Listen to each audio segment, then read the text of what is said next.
All right, welcome back, everyone, to the Israeli Mosaic Podcast, where we explore the modern state of Israel through a mosaic of viewpoints. Today, we are very excited to have Rabbi Asher Meza. He's the founder of Torah Judaism International, which you can find at torahjudaism.com. And according to the website, it's a one-stop portal for everything educationally Jewish on the web. It teaches Judaism according to the rationalistic school of Jewish thought, in contrast to the neo-Kabbalistic ideologies that we see present today. So that's a good summary, I think. It's what I've really appreciated of your videos, Rabbi, that you take the time to dive into what can very often in Orthodoxy become very complex, maybe sometimes overly complex issues. And I personally really appreciate the rationalistic approach of, just kind of the systematic approach, I think, as you like to put it. So yeah, I think that's it's great that you appreciate it. Most people don't. I think most people like to be dumbfounded. It makes them feel like they're in something that's deeper than it really is. I mean, Judaism as it's taught today is extremely deep, right? But it doesn't have to be, especially if you have, like you said, a systematic theology. But yeah. Yeah, I wonder if it's, because you are a convert and I come out of Christianity as well. So I wonder if maybe there's some kind of element there of, just looking for the basics, I guess. Maybe it's different if you grew up in Orthodoxy, that, the Kabbalistic, the esoteric, all of that maybe, is just kind of built into your upbringing. I don't know, but yeah, it's hard for converts to remain normative in Judaism. In order to continue being a searcher, you're going to end up labeled heretical. There's just no way around it unless you check your brains at the door. But I always say, as converts to Judaism, we had to first become bad Christians in order to become somewhat good Jews. But we haven't stopped here. We're still going. Yeah. Right. So I want to start out, we'll get into specifics to do with your time in Israel, but just kind of a basic starting point. What led you to Judaism, and then what led you to seek rabbinic ordination? What was that process like?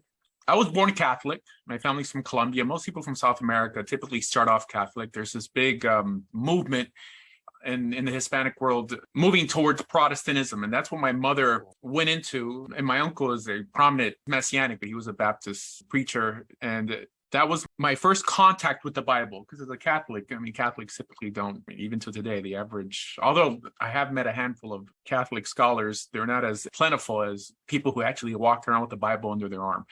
I became a religious Christian at the age, probably 17 and a half. When I was 18, I already entered seminary. I went to Jacksonville Baptist Theological Seminary, and I went to a handful of other seminaries, and I became ordained as a Baptist minister. I just kept on searching. Some people say that in Judaism, we welcome questions. It's not really true. They probably welcome them as much as they do in the Christian world. And that's what got me fed up initially with the Christian world, because I would ask questions, and then when they couldn't answer, they'll be like, well, if you have any part of you that's doubting, that's the devil and he's a liar and don't believe it. And then that wasn't good enough, right?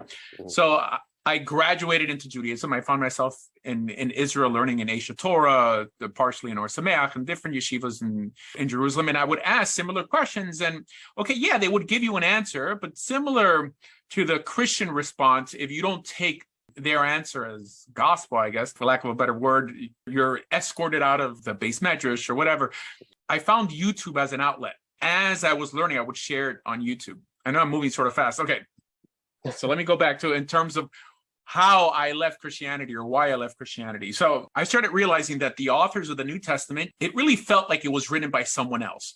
Reading what people call the Old Testament straight through, I was reading a historical account of essentially an agrarian society that was allotted a piece of land. Not everyone is commanded even to live in the land of Israel, even if you're Jewish. It seems like God was constantly telling the Hebrews that it's not really for you unless you really, really want it. And throughout Jewish history, there's always been more Jews who lived outside of the land than within the land. But anyways, it seemed that this legal system didn't really make sense outside of this piece of land called Israel, a people who were in some way set apart because they kept God's instructions. However, the keeping of those instructions were never coerced on anyone. And it seems that in terms of punishment and reward, it was still tied to the land. It was essentially exile and redemption. And we know in Christianity and in Islam and even in modern day Judaism, it's got rebranded to mean heaven and hell. And the reason Islam and Christianity take this approach is because that's essentially the approach of the later rabbis who started to mystify everything that didn't make sense in the exile. When I read the New Testament, I saw a lot of what in Judaism we would call developed ideas.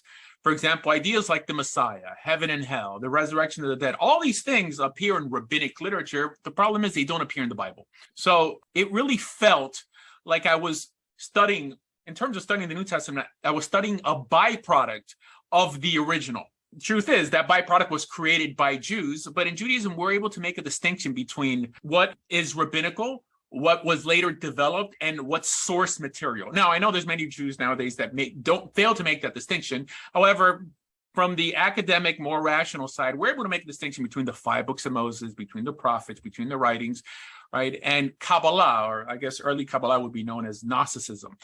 However, in Christianity, they lack that dynamic. In Judaism, we have this idea of optional beliefs. Christianity doesn't really have that. Islam doesn't have that either, essentially.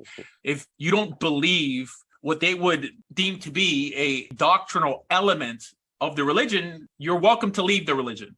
While in Judaism, you have, at least Orthodox Judaism, you have Kabbalistic streams, you have rational streams, you have even European and Middle Eastern streams. And for some reason, we're able to pray together in a synagogue. We're able to marry into each other's families, although there's some groups that really only like marrying within their groups. But there's more flexibility in terms of what one is expected to believe. And that itself showed me that Judaism was a lot more sophisticated than Christianity. It still has a lot of problems. I wouldn't have content if Judaism didn't have problems. I consider myself more of an investigative reporter. I try to bring these problems to the surface just so we can talk about them and essentially try to fix them. It's hard to do that when you're a convert because people are going to remind you where you come from. That's essentially what got me to the gates of Judaism. Yeah. Okay. Yeah. Yeah. There's a lot of crossover, I think, with my journey and with other people I know, where it's, you just start asking questions and it's interesting what kind of answers you get, like you said, and that either, kind of takes you back to your previous orthodoxy, whatever religion it might be, or, keeps you going forward. So you convert, and then in 2004, that's when you moved to Israel. Is that right? Right. Well, first I went to Israel right after I converted. First, I was looking to get married, and I always encourage, if you convert to Judaism, go to Israel to find a wife. Okay, because the playing field is leveled. First of all, if you're looking for a wife as a convert in America, they're going to toss you divorcees and whatever, less desirable women. These women, all women need loving.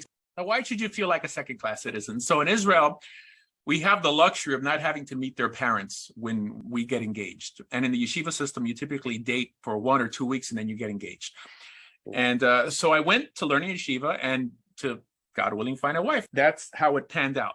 So I went, but I went without a plan.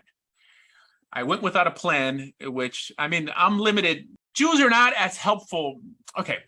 The problem with coming from a Christian background is that you don't know how to assert yourself. You're lacking what's called chutzpah.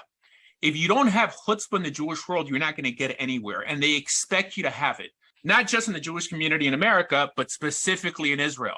You walk into a store, there's no price tag on anything. They look at you, they hear your accent, and then they quote you a price. They want you to fight back, and that's how they respect you. It's a weird culture. Coming from America, I'm like, my family's from Colombia, but I was born in America. I'm all American. And I would rely on religious people being benevolent. As a Christian, you want people, you have the ushers standing at the door, giving you a hug, right, leading you to your seats. I've never been told that I'm sitting in someone else's seat in a church. That's never happened to me. It's happened to me countless times in a synagogue. Okay, whatever. I take the good with the bad here. So then, in terms of asserting yourself in the Jewish world, while I was converting, no one invited me over for Shabbat. You have to know to ask. You have to not be shy and ask people, do you have room in your Shabbos table? Anything. To be placed in yeshiva in Israel as a convert is very difficult, mainly because the only yeshivas we would really fit into are yeshivas that are known as Baal Tshuva yeshivas, not yeshivas for people who are FFB from birth, right? There's a huge gulf. The problem is Baal Tshuva yeshivas are geared towards unaffiliated Jews who are not serious about religion, who are in some way, they come to Israel through, let's say, birthright. For those who don't know what birthright is, there's this program that if you're Jewish, even if one of your parents are Jewish, you're eligible for a free trip to Israel. The cutoff line is 26, whatever. While those kids are drunk on, let's say, Ben Yehuda, which is the party street in Jerusalem, rabbis will go up to them and try to get them to attend seminary if you're a girl, yeshiva if you're a guy, and they'll even pay them to go, and they'll extend their trip and everything like that. So that's what those schools are geared for, those type of people. Converts are a completely different species. We may not know anything about Judaism, but we're fully sincere. I went to Israel with a black coat and a black hat, and I didn't know anything. They don't really know what to do with us. So it's not so easy to find a school to learn in. Thank God it worked out for me. Again, I had to be assertive. I had to learn how to talk.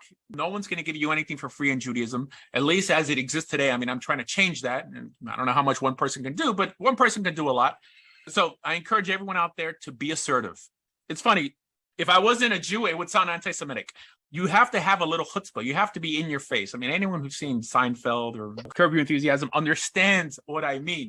Right. And they don't respect you if you're not like this. I mean, actually, it's a sign of a higher IQ. It's a sign of greater intelligence. People who are naturally disagreeable. Now, you don't have to be naturally disagreeable. That could be attained. And converts are going to have to attain that in order to move forward in the Jewish world. Even when you're picking a wife, I mean, be picky. That's what they want you to do. When you're not, it's funny. When you're not, they think you're not Jewish. When you're too kind, I still behave like a Christian, okay? I mean, I'm kind and I'm benevolent and I'm sweet. However, that's a sign that you're either a convert or a Gentile, unfortunately. I mean, that when people are too bubbly and flowery, you know they're not Jewish. For some reason, at least Ashkenazi Jewish. I don't know too many Sephardim. But it's a bit of a rude awakening, but it's something you have to go through to really excel in your studies. For some reason, I always say that no matter how far a Messianic gets in his education, in his religious education, for some reason, he never really surpasses a first or second year yeshiva student. For some reason, I mean, I don't know why. And I have respect for guys like Michael Brown and stuff like that, but Michael Brown really has the education of maybe like a third-year yeshiva student. I don't know what it is. I don't know if it's because every shiur or any lecture has to start and end with Jesus or the Messiah. That in some way limits you. And we even see this in the Hasidic world. When you focus too much on mysticism, the academics in some way falls by the wayside. I mean, I don't know if I got you to lose your train of thought, but I'm known for hopping around. No, that's good. I'm actually I'm taking my very first trip to Israel this November, so very, very soon. So I'll bring some. I'm going to be there in October. I'm going to be, okay. I mean, for Sukkot, I'm going to be there for 2 weeks. Everyone listening, you guys want to hang out? I mean, hit me up. We'll drink a beer. Nice. So that first time that you went, did you know any Hebrew at all? Had you studied enough? Okay. No. And you're by yourself too?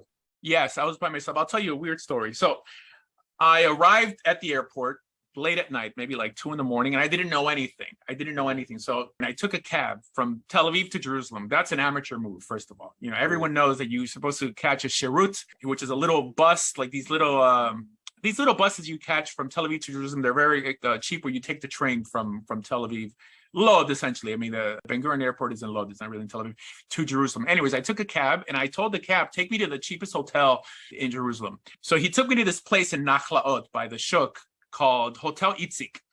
And it turned out to be a whorehouse. Now, I didn't know it was a whorehouse till later on. I mean, I saw there was a lot of Russian women downstairs, whatever. I was upstairs, but I was with a black hat, this and that. I knew nobody. The next morning, I walked into the old city, and I was telling people, oh, we're staying, and they're like, that's a whorehouse. Did you not know it was a whorehouse? I'm like, I don't really care. I wasn't trying to thought. But we mentioned whorehouse, and I can't even think anymore. Right. So you wanted a cheap place here. Yeah.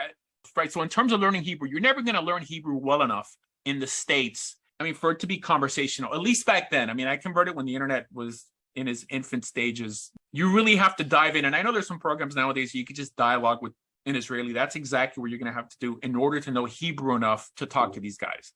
In terms of buying books, it's never going to be good enough. However, in Jerusalem, almost everybody speaks English. So it's not an issue. Oh, okay. That's almost a downside. I mean, I lived in Israel for 5 years, and my Hebrew was never as good as an Israeli because I stuck with the Americans. So like, what you have to do is kind of not stick only with the Americans and hang out with the Israelis. And that's something I didn't do because I don't like Israelis so much. I mean, the average American, unless he's really infatuated with Israeli culture, finds Israelis a bit primitive. Okay, I mean, their mannerisms, nobody waits in line. Everyone cuts. This probably frustrates me more than anything. The cutting in line. They don't understand. They don't respect the concept of a line. Whether you're getting on a bus, whether you're waiting in a bank line, they'll just walk right in front of you. And it's things like that that frustrate the hell out of, I think, every American, unless you're a messianic who has romanticized Israelis to such an unhealthy level that they're just an extension of Jesus or something, that you love all Jews. I judge you on how you behave, and Israelis don't behave so well. So this is why, I mean, I stayed with Americans mainly because, I mean, even today, I have a problem praying in Sephardi synagogues just because they're a bit primitive. While like Ashkenazim, it's the West. They're open-minded. They're typically more educated too, from my perspective, but I guess people will debate in the comments on that. There might be some but the comments Hebrew, here. so don't be intimidated if your Hebrew's not good, because unless you leave Jerusalem or Tel Aviv, you're really not going to use it. You're really not going to use it. Okay. Yeah. So yeah, be on the lookout for the cultural differences and just kind of yeah. Okay. Good to know. So you're there from 2004 to 2009, correct? 2009 is when you... I left for a year and a half, and then I officially made Aliyah.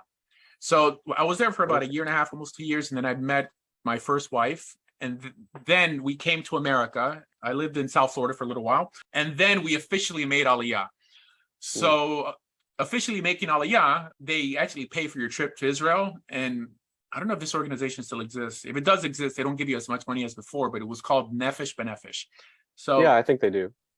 As far as I know, I received, I think it was $8,000. No, $5,000 per person. So it was me and my wife at that time, and I made Aliyah with one dog, which doesn't qualify you to live in an absorption center. You have to pay rent because they don't take animals for some reason. Okay. So I made Aliyah. It helped me out a lot to have that extra money, but I already had a job when I got there. I mean, thank God the transition went smoothly from America to Israel. So then that's when I lived in Israel for a pretty long time. Yeah, afterwards, but I came back to America. You could make Aliyah while you're in Israel, meaning I could have just stayed. I don't know. I just didn't plan that out like that. I wanted to come back to America, get things in order, because initially, I mean, I went just to learn in yeshiva. I mean, I wasn't thinking I'm going to let me stay there forever. And, yeah. Okay, well, so that kind of answers then I was going to ask, why did you eventually come back, especially if you made Aliyah? So from the beginning, the idea was you would go study at these yeshivot and then come back to the States. Yeah. In the beginning, I was a big Zionist, or what's called a religious Zionist, because there are many different types of Zionism that most people don't know, but when they convert and when they live in Israel, they realize the different types of Zionists that actually exist. When I went to Israel, I was a big Zionist. But then when I left, I started to miss Israel. I'm thinking like, maybe this is where we belong, this and that. And I wanted to live in a settlement. Really, a settlement is a place to live if you're living in Israel. One, it's very inexpensive. Two, it's the only place in Israel where you can get a backyard. You could get a house. You could get there's something called an ishkubit. It's like a little concrete house or a trailer. There they call it a caravan. And because we had dogs, we wanted a yard and we wanted the whole scenic view. So I lived surrounded by mountains, surrounded by Arabs too, but not too far from Jerusalem. And it was very affordable. So we arranged that even before we got there the second time. Yeah, I mean, I was a big Zionist. As I was living there, I started to become less so. I mean, to the point that now I don't even consider myself a religious Zionist. I consider myself a secular Zionist. I mean, I'm not secular, but I'm Zionistic from a secular perspective.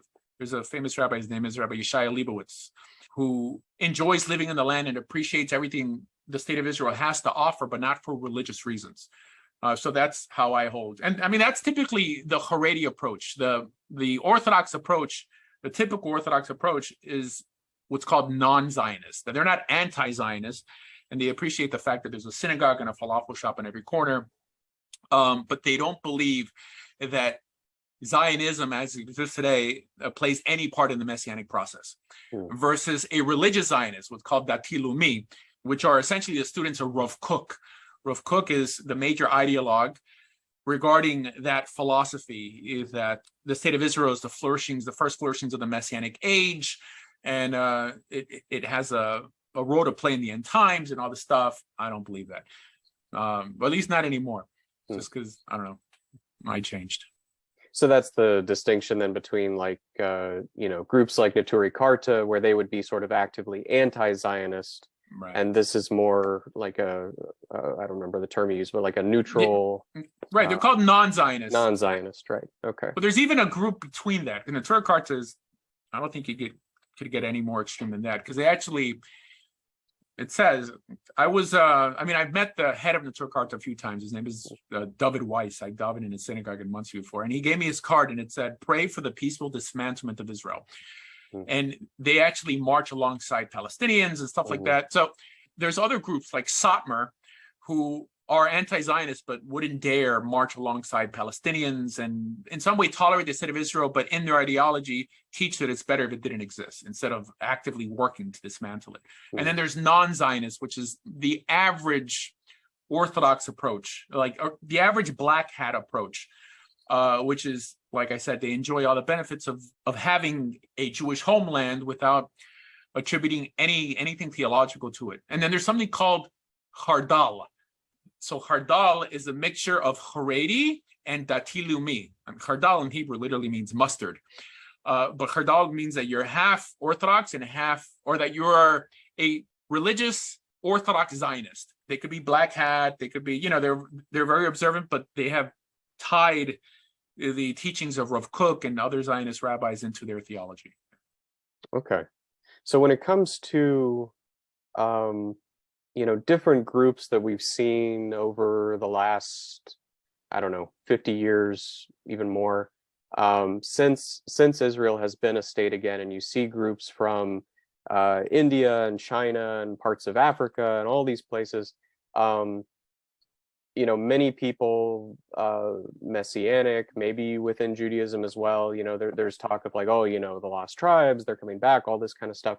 What is where that is used, in a very, footsteps of Mashiach kind of framework, what is the non-Zionist approach to that? Is it simply, hey, there's a state, these people are going to feel safer here, it's just as simple as that? There's no higher spiritual kind of significance. Right. Is that kind of the answer? Yeah, well, the answer is that anyone who believes that the ingathering of the tribes, if these people are even part of the tribes, this is a debate. It's like, a lot of these guys were Christian before and then in some way adopted a Mosaic identity. A non-Zionist would think, no, it's nice, they're Jewish, but them coming to the state of Israel doesn't play any part in the messianic process. There's even splits within that, even when within that group would feel that it's their obligation to still build a temple, not necessarily under the auspices of the government, but there's the whole mystical side that the temple has to come down from heaven, which is what Rashi teaches versus what Maimonides teaches. So the average non-Zionist would see the gathering of the supposed exiles as Jews finding a safe place to be, but not that there's any religious redemptive quality with the state as it exists today. I mean, things may change in the future, but it's a secular government. It was founded by atheistical individuals who thought of making a communist, a socialist enclave. This is why the first little cities were kibbutzim. And when they started going bankrupt, then they in some way reworked their whole financial system. This is when they lost support of Stalin, but they gained the support of the French and then eventually the US. So I guess most people don't know this about Jewish history. So then the non-Zionist would lump today's groups making Aliyah from some of these other countries in the same category as really over the last 2,000 years, where there's always been some kind of Jewish presence in this region. Maybe a small presence, and you have famous Jews throughout history, back even in the Middle Ages and so on, who are traveling there. It's just more of that, but we have news cameras today, so it's more widely. Jews have always lived. Jews have always lived in the land of Right. Israel. I mean, even Maimonides lived there and then he moved back Right. to Egypt. Always. Actually, the first early settlers were religious Jews. They were the students of the Vilna Gaon. And then later on, you got the Golda Meirs and the communists, and they were trying to, through hard work. Well, the early communists were big into agrarian societies. They were draining swamps. They believed that through hard work, there's liberation. Yeah, and that's essentially what we have nowadays. But there are a lot of religious people in Israel, and it's definitely growing. I don't know if the type of people who are becoming, essentially the religious growth in Israel, the bulk of it is through people having a lot of kids. And the people who have a lot of kids are typically people in Meir Sharim and Geula, like Haredi Jews who some Israelis would consider as parasites because these guys don't serve in the military. They expect other Israelis to pay for their 12, 15 kids. Yeah, there's more religious Jews there, but you have more of that as well. And I would say that's where the bulk of the growth is. Although there's an explosion in what's called the Baal Tshuva world also. Okay. So I'm curious then too, I recently saw a video that you had posted, I think earlier this year, and it was in India, and you had all these converts. So sort of kind of jumping to a new topic, but sort of related. What has been your perspective on conversions, people coming to Torah in general, in the recent years? When you see a video like that, I think it stands out just because, we, even to think of, there are other non-Hindu populations in a place like India, for example, but I think it's just interesting to see in various places around the world. So could you touch on that a little bit of, yeah, sure. Well, that's the basis of my ministry, by the way. Right, exactly. Yeah, that's your whole goal. Yeah. And I know it sounds cringy to use the word ministry, but I don't know what other word to use in terms of some sort of religious organization that exists with a purpose, a religious purpose. I guess Israel's called it Amutah. Okay, fine. So I believe in proselytizing. I'm a convert myself. I think the world would be better if religious people preached what they practice.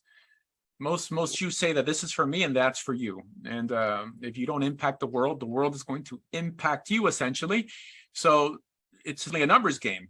I found out very early in my walk in Judaism that there's nothing in actual Jewish law that prohibits it. Absolutely nothing. I have my theories on why they don't do it nowadays, apart from being persecuted while we were in exile. I mean, I tie it more to Kabbalah and stuff like that.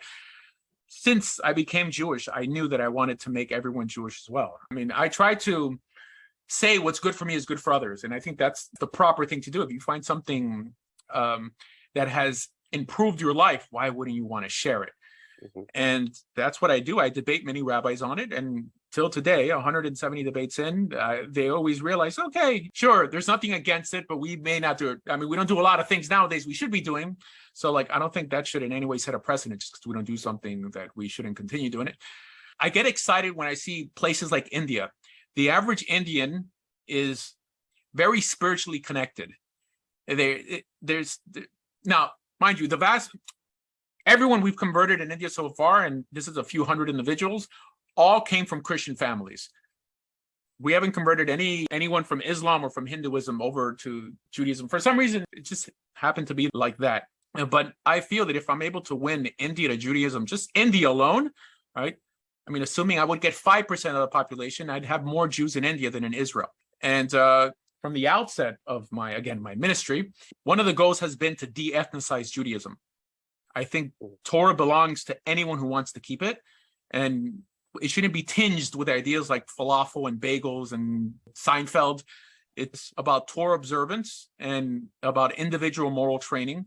I mean, we see it in the Torah. We see that the mixed multitude, the Erev Rav, there's many midrashim that say that they weren't the best converts. There's other midrashim that teach that they were the best converts. But that's a sign that there is a universalistic understanding to the Torah.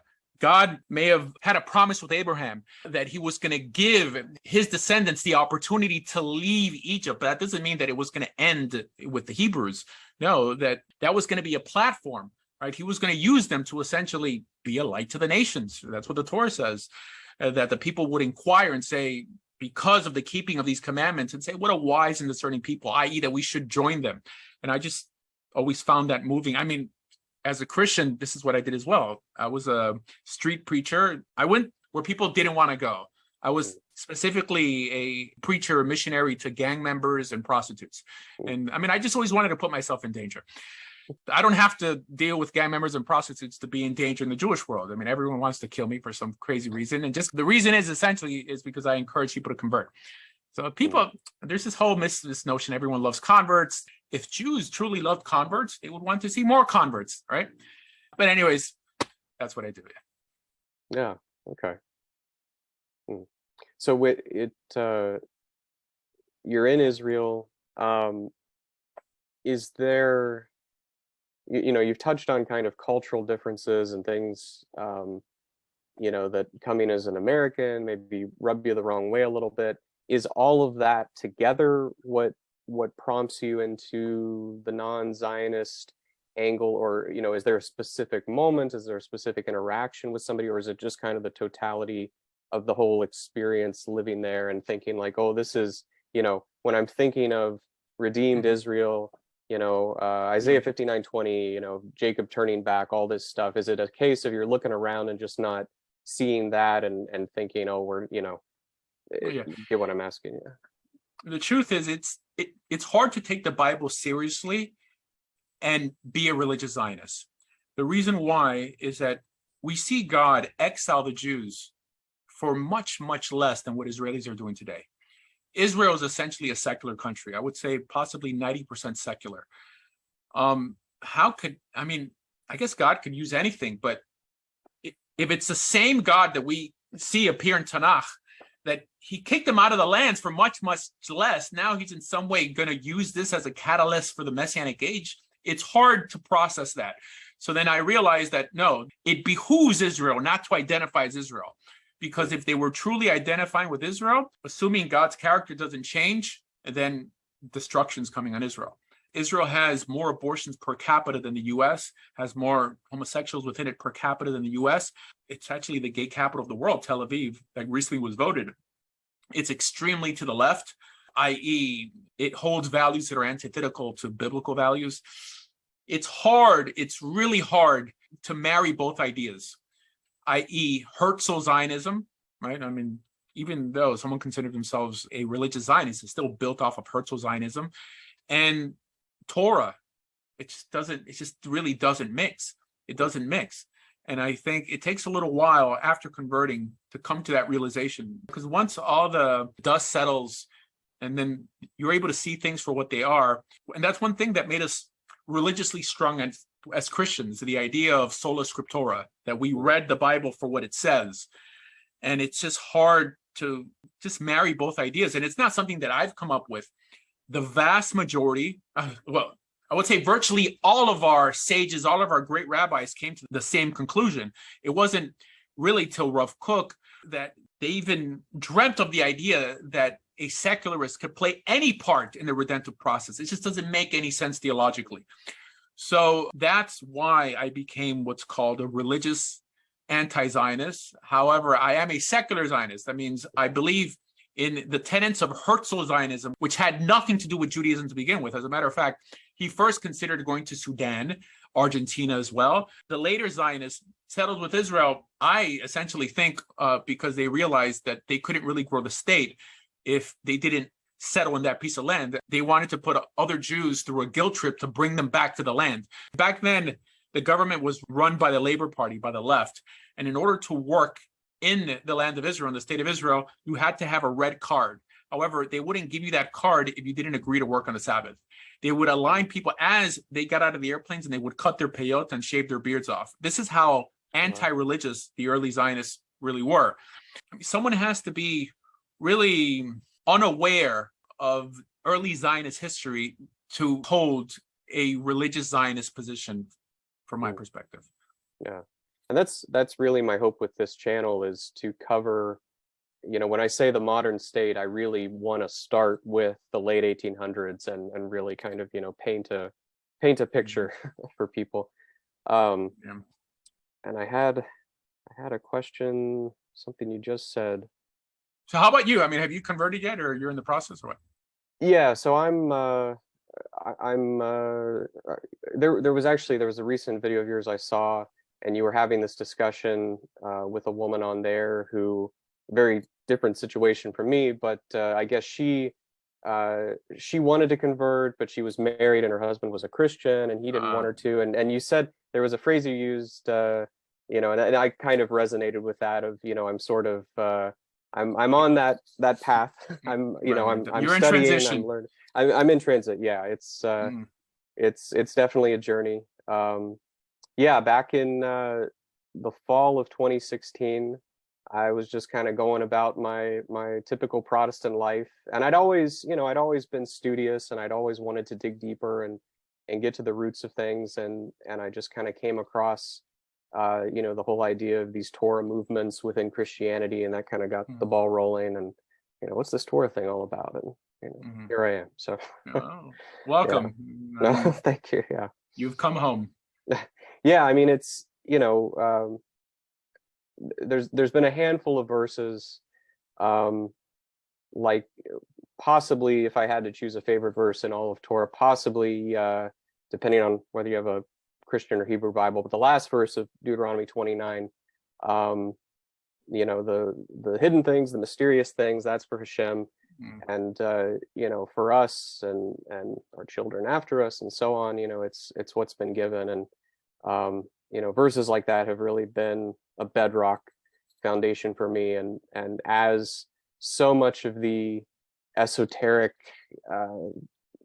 stuff, for lack of a better word, in in Christianity, even in Protestantism, I mean, you don't have to go deep into Eastern Orthodoxy or Catholicism to still be surrounded by Book of Revelation type stuff, where it's just yeah, and then you come to Torah and it's like, the mystical is essentially a rabbit hole. But the mystical is essentially a rabbit hole. I mean, it just doesn't end. It just keeps on getting deeper, and then you forget where you started off, or you end up believing doesn't resemble what you started off with.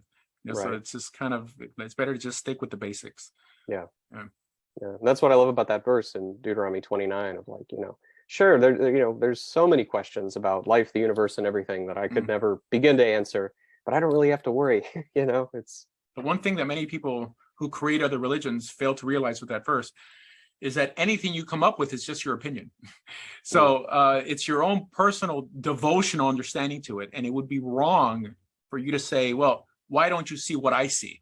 Now I'm going to shun you. I'm going to create my own religion, and I'm going to tell everyone outside of that religion that they're going to hell.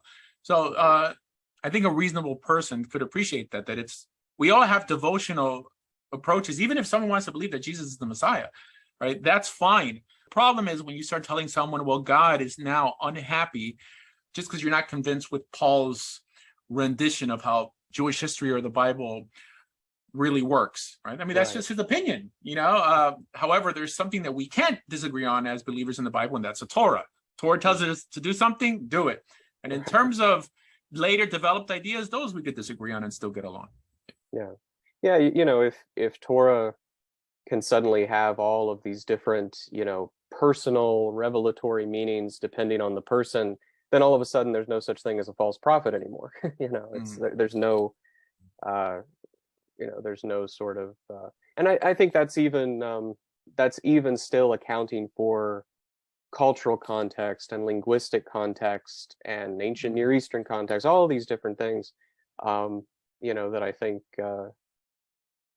I don't think it just comes out of a vacuum. The Torah doesn't just come out of a vacuum, while it can still be divine. But nevertheless, even with all of those elements at play, there's there's consistency. There's a basic signpost for life. So let me see here. So when you we'll wrap up here maybe in about 15 minutes or so.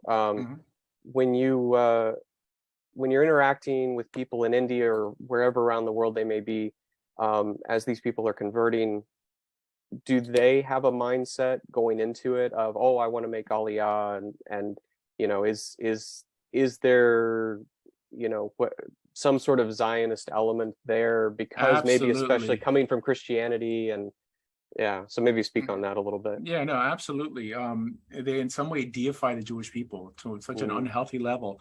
They think like if you're from Israel, you're like the greatest things in Coke.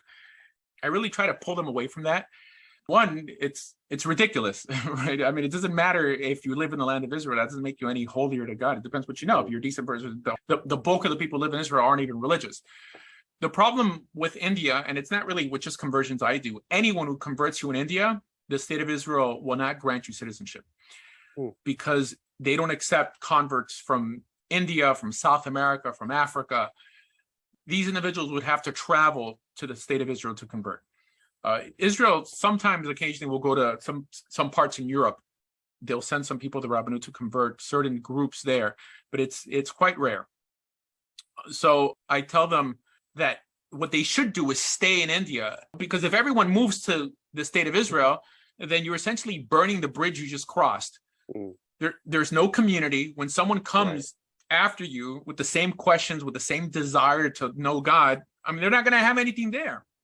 So India could be essentially as holy as Israel if there's Torah there and not Torah where you're going to live in Israel. Sometimes you make aliyah and they place you in some weird kibbutz in the north where it's completely secular. This is my advice to people all over the world. If you're in South America, stay in South America. Build your community in South America. Yeah, you don't have to live in Israel. As a matter of fact, the Satmar Rav made the statement that one reason people shouldn't move to Israel is because they're more likely to drop Torah in Israel than in the exile. And the reason why is because people put their guard down. They think like, well, all my neighbors are Jewish, right? There are no enemies from within. And then before you know it, your kids aren't just secular. They're 4 and 5 generations secular, which is something that wouldn't happen in exile. In exile, there's a recycling process. That means when a child marries out, then they cease essentially identifying as a Jew, and they may be recycled in the sense that maybe one of their descendants end up converting to Judaism again, right? Or possibly becoming a religious Christian or a religious Muslim. However, in Israel, there's only religious Judaism and atheism. There is a small segment of, let's say, traditional Jews, not a small, like a large segment, but a lot of these guys, they behave secular. So the problem with that is that you can have people who identify as being Jewish for 5, 6, 8 generations, but don't believe in God. While this wouldn't exist in the exile, because again, they would marry out, and possibly it's easier for me to convert a Christian back to Judaism than it is to convince an atheist to do anything or to join anything that has any religious essence to it. Guys, stay where you're at. You can go to Israel to visit. You could take a sabbatical. You could learn in a year in yeshiva, but you don't have to live there. Don't forget where you came from and try to build that community up. And I mean, if you love the yeshiva in Israel, then build that same yeshiva in India. That's my approach to this. I tell people, one, my conversions aren't recognized by the state of Israel. I would say 99% of people's conversions aren't recognized. They recognize, at least in America, probably around 20, 25 rabbis. But I tell them that the goal, I mean, shouldn't just be to move to the state of Israel, right? The goal is to be a religious and ethical religious individual where you're at and build Torah where you're at. And God willing, do what I do, encourage people to follow in the same path, right? Proselytize. So yeah, I gear people away from that desire to just want to live in the state of Israel. Yeah. So when you have, like, for example, Christian organizations that operate in Israel, I'm not sure how many Islamic organizations there are, but certainly, we think of, for example, like Christian tourism kinds of industries around the Sea of Galilee, something like that. Are those Jewish Christians then? Is that how, if an Indian convert to Judaism has a hard time, making aliyah, for example, how do these religiously speaking non-Jewish organizations sort of make their way in and function? So the truth is, I'm pretty sure that the vast majority of people who run the tours, Catholic tours, Christian tours, are run by secular Jews. I mean, they're into making money. Or they may be run by Arab Christians. There are many of them, Armenian Christians. But I would say that Jews don't shy away from, under the guise of claiming to be Christian when they're not going to shy away from making money off that. It's not that you do have Messianic Jews in Israel. It's interesting. Messianic Jews in Israel are not like Messianic Jews in America. The average Messianic Jew in Israel wants nothing to do with Judaism. He almost resembles Jews for Jesus instead of, because Jews for Jesus is not really Messianic. They're basically Christians. Right, evangelical. But identifying as having a Jewish pedigree. That's your average Messianic Jew in Israel. And we see it with groups like One for Israel. The One for Israel is nothing Messianic. I mean, they may speak Hebrew and, they may be able to turn it on and off when they need it, but they're not Torah-keeping individuals. They actually grew up secular and with a bad taste of orthodoxy in their mouth already. And they just came to the realization that Jesus is God and the Messiah and this and that. And but it's not like they're waving flags of Israel, dancing like in a circle and stuff. They don't do that. So most Israelis who convert to Christianity never come from Orthodox families or religious families at all. I think in my life, I've only met one or two Orthodox people who became Messianic, and that was because they were so Kabbalistically inclined that they just in some way absorbed Jesus into their theology. But the average are completely secular Jews who, I mean, I think they're better off converted to Christianity because now they have a solid sense of ethics. It's essentially biblical ethics, better than them remaining atheists. But I've seen videos of Messianic synagogues in Jerusalem and stuff like that. And they're typically, you don't see girls with skirts. You don't see, I mean, they're typically, girls who are in the army, guys who are in the army, who just believe in Jesus. A lot of them also, there's a lot of Israelis that are from Russian descent that lied to enter the country. So they were Christian to begin with. So you don't have to necessarily be a Middle Easterner like, Armenians are Middle Eastern, but like an Arab Christian or a Coptic Christian in order to live in the state of Israel. There's many Russians who are Christians who just moved there because the economy is better than Russia. And I would say that's the bulk of the Christians you're going to find in Israel. So when a Russian makes Aliyah, they don't ask him what he believes in. I mean, they'll ask, do you have a Jewish pedigree? Maybe they in some way fake the paperwork. A lot of them have the proof of having a Jewish lineage and they let them in, but they don't ask them what they believe. The average Russian is atheistical. You could be an Israeli and believe in Jesus and in some way, it's interesting. It seems that Israeli Jews tolerate that type of Christian more than a Messianic Christian, because a Messianic Christian they would view as like it's deceptive. While like your average One for Israel individual who doesn't wear a kippah, doesn't do everything, but they just view him as a secular Jew. And they'll probably think, you know what, you're probably better doing this than being drunk in Tel Aviv or in Ben Yehuda, right? And I'm pretty sure that's how they see it. But Okay. Yeah, it's interesting. You mentioned One for Israel. They have a series, and I don't remember what it's called, but essentially it's people who, born and raised Jewish who convert to Christianity, and they're kind of sitting in an armchair and talking directly to camera.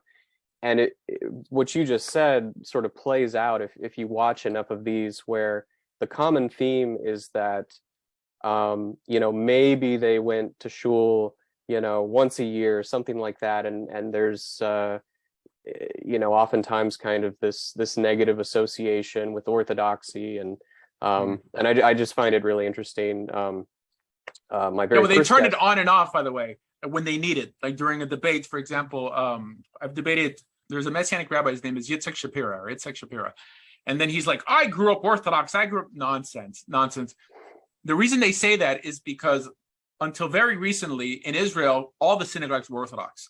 So if you happen to go to your local synagogue with your grandmother or your uncle or something, it would have been an Orthodox synagogue. That doesn't mean they grew up Orthodox, right? So they turn it on and off when they're debating an Orthodox Jew, or for sure an American Orthodox Jew, because an Israeli Orthodox Jew will see right through them just because they're all Israeli and they're like, I know your type, but an American might be fooled. But yeah, go ahead.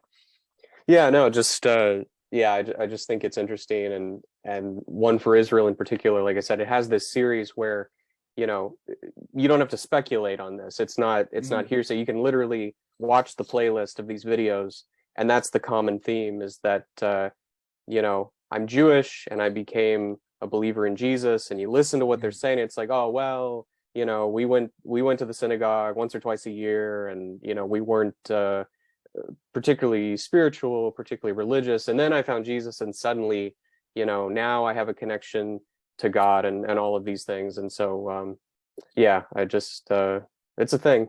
It's a pattern you see. Mm.